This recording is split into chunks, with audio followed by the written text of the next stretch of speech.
नमस्ते, सत श्री अकाल, आदाब। मैं हूं डॉक्टर नीतीश शर्मा, आपका जूलॉजी का टीचर। तो हम लोग अभी तक पढ़ रहे थे एसकेटी product and there elimination chapter को। तो इसमें सबसे पहले वाले पार्ट में हम लोगों ने पढ़ा कि एसकेटी प्रोडक्ट बनता कैसे बेटा। तो मैं फटाफट आपको 2 मिनट के अंदर पूरा पार्ट 1 पार्ट 2 बता देता हूँ, ठीक है।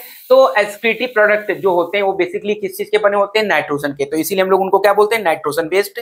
नाइट्रोजन बेस्ड 3 तरह के पढ़े हम लोगों ने, ammonia, urea and uric acid, ठीक है। तो अमोनिया यूरिया के बारे में हम लोग पिछले वाले पार्ट में पढ़ चुके हैं, पार्ट 2 में, तो आप उसको जरूर देखेंगे, ठीक है। फिर इसके बाद हम लोगों ने पढ़ा बेटा कि अमोनिया जो होता है वो मोर टॉक्सिक होता है। तो मोर टॉक्सिक होता है इसलिए, और वाटर में सॉल्युबल लेकिन ज्यादा होता है, तो इसीलिए उसको वाटर के अंदर सॉल्युबल करके और आप उसको मतलब जो एनिमल्स होते हैं उसको बाहर निकालते हैं बाय द बॉडी सरफेस और Gill surface in the form of the ammonium ion bye diffusion process. फिर हम लोगों ने पढ़ा था कि डिफ्यूजन प्रोसेस क्या होता है, जब भी कोई चीज अपने हायर कंसंट्रेशन से लोअर कंसंट्रेशन की ओर मूव करती है। फिर उसके बाद हम लोगों ने पढ़ा कि यूरियोटेलिक कौन से एनिमल होते हैं। तो यूरियोटेलिक एनिमल वो एनिमल्स होते हैं जो कि यूरिया को एक्सक्रीट करते हैं, जैसे हम लोग, जैसे मैमल, जैसे ह्यूमन, ठीक है। और जो यूरिकोटेलिक एनिमल्स होते हैं, क्या उनमें अमोनिया नहीं बनता है? तो आंसर क्या था? अमोनिया बनता है, बिल्कुल बनता है। तो अमोनिया बनता है तो वो कार्बन डाइऑक्साइड के साथ मिलाकर बना दिया जाता है किसमें? यूरिया में। और इस कन्वर्जन के लिए कौन पीछे रिस्पॉन्सिबल होता है? हमारा प्यारा लिवर। जो लिवर है बेटा वो अमोनिया और कार्बन डाइऑक्साइड दोनों को मिला के कन्वर्ट कर देता है किसमें? यूरिया में। और फिर यही यूरिया हमारी किडनी के थ्रू बाहर एक्सक्रीट आउट कर दिया जाता है। प्लस ये यूरिया जो होता है कभी कभी हमारी किडनी में थोड़ी देर के लिए स्टोर भी रहता है, तो वो क्या काम करता है? किडनी के अंदर के फ्लूइड यानी मैट्रिक्स के कंसंट्रेशन को मेंटेन करता है। तो इतनी बातें हम लोग पिछले टर्म पे पिछले 2 चैप्टरों में, मतलब 2 पार्ट्स में पढ़ चुके हैं। अब हम लोग तीसरा पार्ट स्टार्ट करते हैं आपके अपने चैनल डीएनएस एकेडमी में, ठीक है। तो आप डीएनएस एकेडमी में जुड़े रहिए और बहुत ही बारीकी से, बहुत अच्छे से हर एक लाइन को पढ़िए जूलॉजी की, जो कि आपके 11th के एग्जाम और 12th के एग्जाम और नीट के एग्जाम और इससे रिलेटेड जो फार्मेसी या ऑप्टोमेट्रिशियन, नर्सिंग, इन सब के कोर्सेज होते हैं उनके एग्जाम के लिए भी बहुत ही ज्यादा फायदेमंद है, ठीक है। तो हम लोग स्टार्ट करते हैं। कौन सा? तीसरा टॉपिक जो है वो क्या है बेटा? Uric acid. तो हम लोग तीसरा जो नाइट्रोजन वेस्ट है उसका नाम है यूरिक एसिड, ठीक। तो यूरिक एसिड को हम लोग स्टार्ट करते हैं। तो सबसे पहले तो यूरिक एसिड जो होता है ना, ये सबसे लीस्ट टॉक्सिक होता है, least toxic as compared to ammonia and urea, ठीक बेटा। दूसरी बात ध्यान रखिएगा कि आपको लिखते जाना है मेरे साथ साथ।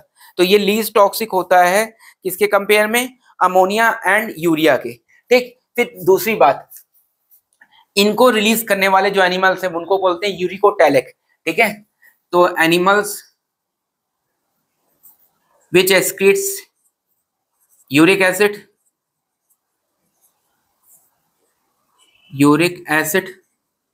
known as यूरिकोटेलिक,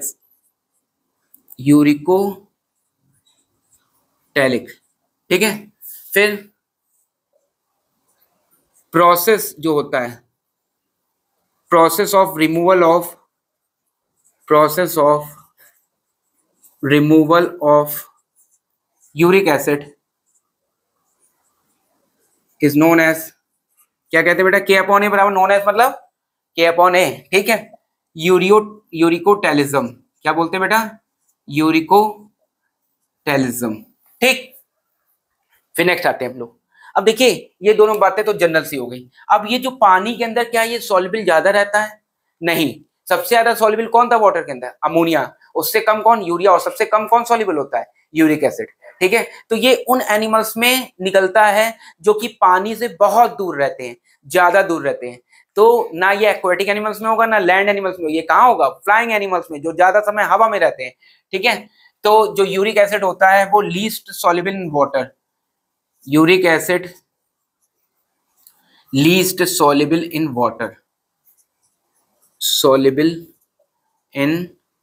वाटर, ठीक है। तो ये ज्यादातर किसमें निकलता है? जो एरियल एनिमल्स होते हैं। तो it is main excretory product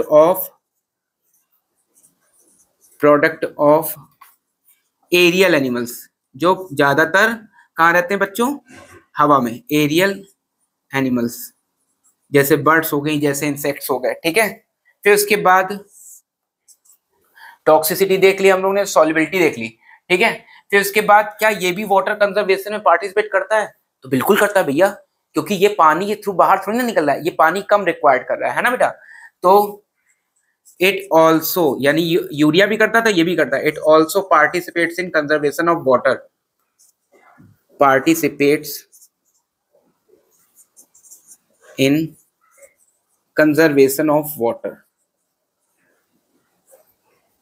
ठीक है बेटा, पानी को बचाने में भी हेल्प करता है हमारी। ठीक, अब ये किस फॉर्म में बॉडी से बाहर निकलता है? तो आप लोगों ने देखा होगा जब कबूतर या चिड़िया पॉटी करती है तो वो पेस्ट फॉर्म में करती है। नहीं देखा है तो भाई देख लेना, इसमें कौन सी सोचने वाली बात है। ठीक है, डॉक्टर बन रहे हो तो ये तो सब चीजें जाननी जरूरी है ना। ठीक, तो जितने भी एनिमल्स होते हैं, इंसेक्ट हुए या फिर वॉल लिजर्ड्स वगैरह हुई या बर्ड्स हुई, ठीक है, ये सब क्या करते हैं? ये पेस्ट के फॉर्म में या पिलेट, गोलियों के फॉर्म में, पिलेट्स का मतलब क्या होता है? छोटी छोटी गोलियां, उनके फॉर्म में पॉटी करते हैं, यानी स्टूल पास आउट करते हैं। ठीक है, तो वही जो स्टूल होता है उसी के साथ क्या मिला दिया जाता है? इसको भी, यूरिक एसिड को भी। तो ये किस फॉर्म में रिलीज होता है? It releases outside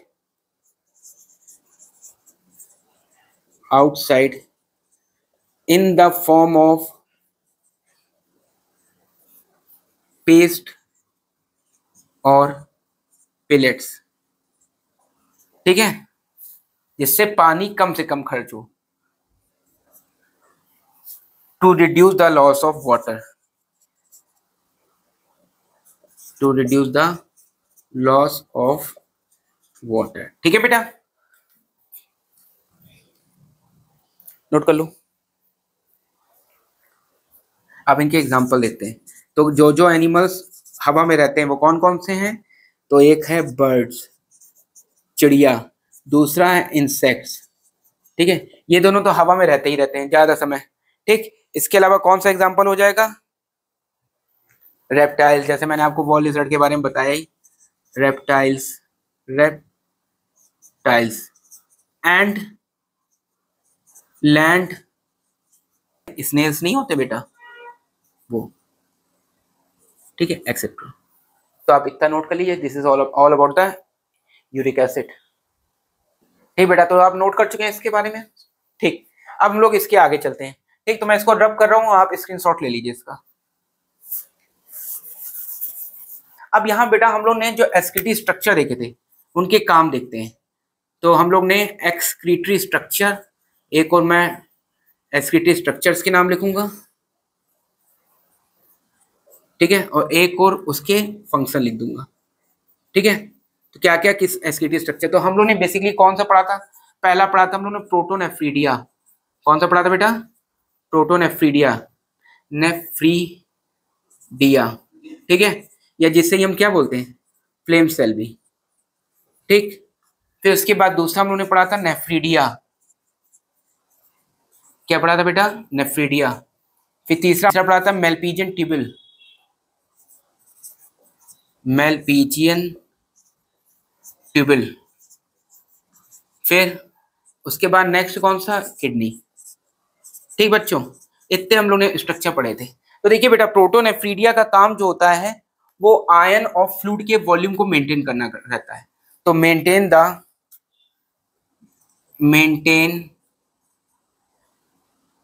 ionic and fluid volume, मतलब बॉडी के अंदर आयनिक और फ्लूइड के वॉल्यूम को मेंटेन करना है। इसका मतलब क्या कहलाता है? दैट इज ऑस्मो रेगुलेशन करना।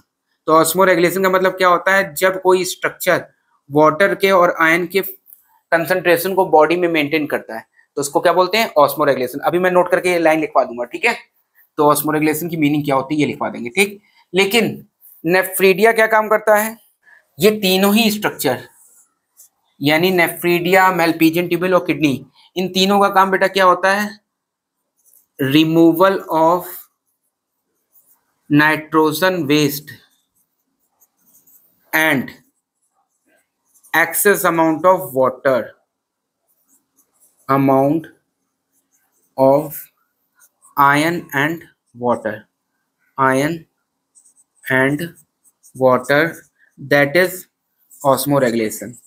ठीक है, तो ये osmoregulation एंड एक्सक्रीशन दोनों में भाग ले करते हैं, ठीक है, तीनों स्ट्रक्चर, जबकि ऊपर वाला केवल ऑस्मोरेगुलेशन में। तो ये बात ध्यान रखिएगा, प्रोटोनेफ्रीडिया या फ्लेम सेल ये केवल ऑस्मोरेगुलेशन में पार्टिसिपेट कर रही है, जबकि नेफ्रीडिया, मेल्पिजियन ट्यूब्यूल एंड किडनी ये तीनों स्ट्रक्चर जो हैं वो नाइट्रोजन वेस्ट को तो रिमूव कर ही कर रही हैं, साथ साथ जो एक्सेस अमाउंट ऑफ वाटर रहता है, जैसे जब आप ज्यादा पानी पी लेते हो तो आप देखिए पानी ज्यादा बॉडी से मतलब यूरिन ज्यादा होती है, ठीक है ना, तो एक्सेस अमाउंट ऑफ वाटर को भी और आयंस को भी बाहर निकालना, और आयंस और वाटर के एक्सेस अमाउंट को बाहर निकालना क्या कहलाता है, ऑस्मोरेगुलेशन। ठीक है, तो नोट करके यहाँ पे हम लिख दे रहे हैं आपके नोट नंबर 1, क्या मतलब होता है ऑस्मोरेगुलेशन का, तो osmoregulation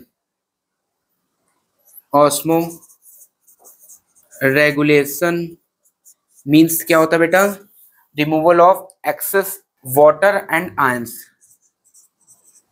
removal of excess water and ions, ज्यादा आयन और वाटर का रिमूवल क्या कहलाता है, ऑस्मोरेगुलेशन। और दूसरा स्ट्रक्चर कौन सा बेटा, दूसरा है एक्सक्रीशन। एक्सक्रीशन की मीनिंग क्या होती है, removal of nitrogen waste from body, है ना, आयंस फ्रॉम बॉडी। और इसका मतलब क्या होता है, removal of nitrogen waste from body. ठीक बच्चों, तो इतना नोट कर लीजिए।